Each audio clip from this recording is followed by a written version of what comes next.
오늘은 이 팬데믹이라는 비상 상황에서 정부가 제공하고 있는 혜택들이 워낙 방대하다 보니까 특히 시니어 어르신들을 위해서 그 관련 내용들을 좀 정리해 드리고자 합니다. 참조가 되시길 바라겠습니다.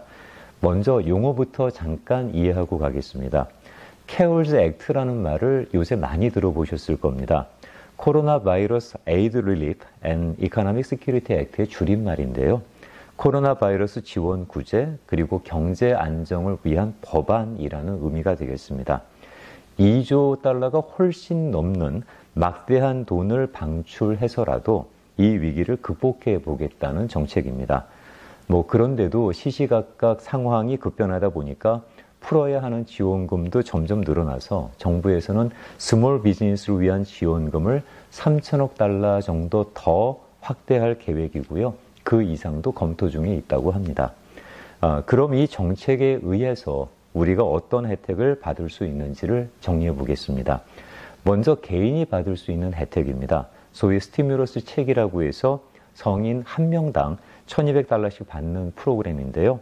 이 돈을 받기 위해서는 개인이 벌어들이는 소득의 정도에 따라서 차이가 좀 있는데 시니어 분들은 거의 해당 사항이 없을 것이기에 성인 1인당 1,200달러가 다 나온다고 보시면 되겠습니다. 가장 많이 나오는 질문만 좀 정리해 보도록 하겠습니다. Supplemental Security Income, 소위 SSI라고 해서 생활보조금 프로그램을 받는 사람도 받는가라는 질문이 제일 많았는데 당연히 받으시고요. 이 경우에는 아무 조치를 안 하고 기다리시기만 하면 알아서 보내드립니다. 은행에 입금해 드리던 아니면 데비카드로 드리던 그것도 아니면 책으로 나온다고 하고요. 여러분이 SSI 베네핏을 받는 그 방법대로 지불이 되니까 걱정 안 하셔도 되겠습니다. 해마다 이 소득세 보고에 해당이 안 되시다 보니까 처음에는 이게 준다 안 준다 혼선이 많았는데 지금은 정리가 됐습니다. 그리고 소셜 시큐리티 디서빌리티 베네핏이라고 해서 SSDI 사회보장 장애보험 혜택을 받으시는 분들도 역시 대상이 되고요.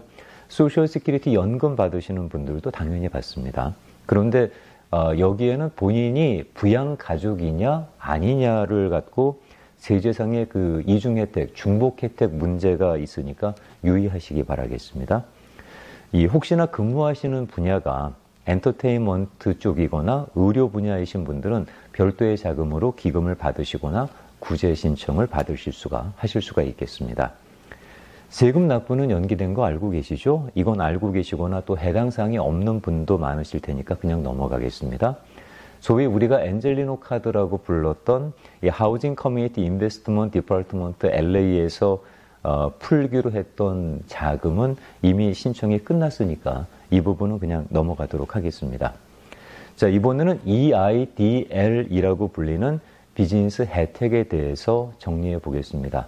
제가 혹시 너무 빨리 말씀드리는 건 아닌지 모르겠네요. 혹시라도 따라오기가 조금 쉽지 않으시면 한 번 더 돌려보시면 도움이 되겠습니다. EIDL은요, 이코노미 인주리 디제스터 론의 약자인데요. 재난융자금으로 이해하시면 되겠습니다.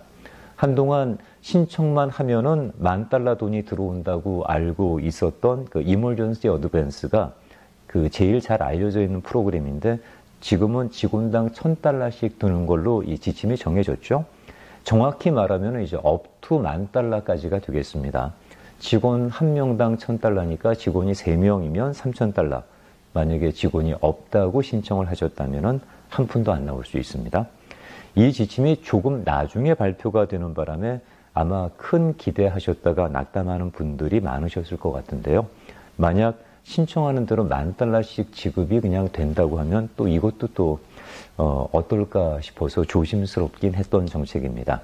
이 중에 하나가 이제 PPP라는 건데요. Payment Protection Program. 가끔씩 어떤 매체에서는 이 Forgivable Payroll Loans라고도 불리는데 같은 얘기입니다. 이게 딴 게 아니고 그냥 PPP 얘기하는 겁니다. 500명 이하 중소기업이나 자영업체를 위한 혜택인데요. 약 2달 동안의 직원 임금과 렌트 그리고 유틸리티 비용으로 지출을 보조하는 것으로 이해하시면 되겠습니다. 탕감 혜택이 있습니다. 그런데 이 자금이 벌써 고갈 상태라고 하죠. 더 이상 신청이 어려운 상황이라고 말씀을 들었는데 지금 $3,000억 정도 더 배정을 한다 그러니까 기다려보면 또 충당이 되지 않을까라는 기대를 해보게 됩니다. Small Business Development Center, 우리가 SBCD라고 불리는 곳에서 무료로 비즈니스 오너들을 위한 컨설팅과 멘토링 그리고 트레이닝 서비스까지 제공을 하고 있습니다. 이 워먼즈 비즈니스 센터에서도 여성 기업인들을 위한 서비스를 제공하고 있는데요. 이 캘리포니아에는 이런 비즈니스 센터가 많아요. 그래서 여성 비즈니스 센터도 13곳 정도 되는 거로 알고 있는데 이런 스몰 비즈니스 그리고 워먼 센터를 위해서 240 밀리언을 책정을 했어요. 그래서 그런 센터나 단체를 통해서도 기관을 통해서도 혜택을 받을 수 있는 부분들이 많으니까 혹시라도 해당이 된다고 생각하시면 이쪽도 어플라이 해보시면 도움을 받으실 수가 있을 겁니다. 그리고 고용주들의 고용인에 대한 학자금 대출 상환에 대한 지원도 있습니다. 고용인이 학자금 론이 남아 있는 거죠. 그걸 고용주 되시는 분이 갚아주면서 받는 혜택이 될 텐데 CARES Act Student Loan Relief라는 것이 있습니다. 이걸 이용해서 약간의 편법이 이루어지기도 하는데 아무튼 고용인 되시는 분들이 가족이거나 지인이라면 이 부분도 생각해 보실 만한 프로그램이라서 권고를 드립니다. 다음은 이제 많은 분들께서 궁금해하시는 실업수당에 관한 건데요. DUA, Disaster Unemployment Assistance라는 프로그램, 그 다음에 EUC, Emergency Unemployment Compensation이라는 그런 프로그램들이 있는데요. 실업수당 신청을 하면 주 정부로부터 받는 실업수당 외에 연방정부가 매주 $600를 적어도 7월 말까지는 제공을 해준다는 내용입니다. 전체 실업수당 수령 기간을 최대 39주까지 받을 수 있고요. 그리고 아까 말씀드린 그 DUA라는 거, 이건 일반적인 실업수당 신청에 해당이 안 되는 자영업자나 또는 독립계약자들이 있지 않습니까? 그분들을 위한 프로그램인데 코로나19로 인해서 수입이 줄어들거나 또는 근무 시간이 줄어든 것에 대한 보상을 실업수당으로 커버할 수 있게 하는 프로그램이 되겠습니다. 악용될 수 있는 부분이 있어서 주의가 요구되는데요.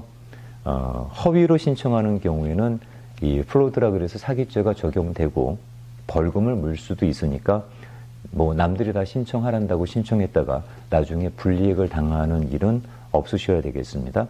그래서 이 부분도 상당히 주의가 좀 요망되는 부분이긴 하지만 해당되시는 분들을 구제하기 위한 프로그램이니까 적극적으로 활용해 보시기 바라겠습니다. 그리고 주재원 비자, 그 다음에 취업 비자, J1이면은 인턴 분들이 이 비자 받고 들어오시나요? 아니면은 E2 비자를 갖고 계시는 분들은 이민법 변호사나 CPA와 잘 상의하셔서 결정하셔야 되겠습니다. 그리고 영주권이나 시민권을 신청해야 하는 분들이 이런 실업수당을 받게 되면 이런 기록들이 나중에 불이익의 빌미가 될 수 있는가라는 질문도 많은데요. 이건 지금 제대로 된 지침이 아직 없는 거로 알고 있습니다. 전문가와 잘 상의해 보시기 바라겠습니다. LA 통합교육부에서는 무료 급식 배급을 하고 있습니다. 글랩앤고라고 하는 프로그램인데요. 손자, 손녀가 해당된다면 역시 적극적으로 이용하시기 바라겠고요. 코로나19 테스트는 이 감염 여부를 확인하는 테스트는 지금 보험으로 코페이만 내면 해결된다는 말씀을 들었습니다. 의심되시는 분들은 예전처럼 그렇게 큰 비용 걱정 없이 검사 받으실 수 있겠습니다. 그리고 LA 카운티의 퇴거 금지 조치가 강화됐습니다. 이유를 불문하고 퇴거를 금지한다라는 말까지 나와 있는데 아파트에 거주하고 계시다면 그리고 경제적인 어려움에 처했다면 적어도 퇴거 조치는 당분간 피할 수 있으니까 참조하시기 바라겠습니다. 집을 갖고 계신 분들도 모기지 페이먼 유예 조치가 있으니까 알고 활용하시기 바라겠고요. 또 LA 카운티 내 차압 위기에 처한 집 소유주와 그리고 건물주의 보조 혜택도 가능합니다. 이 부분은 제가 따로 웹사이트를 아래에 자막으로 기재해 놓을 테니까 해당 혜택을 관련되시는 분들은 확인하실 수가 있겠습니다. 여러 가지로 워낙 정책들이 많이 나와 있다 보니까 더러 이게 저건지 저게 이건지 혼란스러운 부분이 많으실 겁니다. 그래서 특히 어르신들을 위해서 관련 내용들을 좀 정리를 해봤는데 도움이 되셨으면 좋겠습니다. 아무쪼록 어려운 시기 여러 혜택을 적극 활용해서 잘 이겨내시길 바라겠고요. 무엇보다 건강 각별히 유념하시기 바라겠습니다.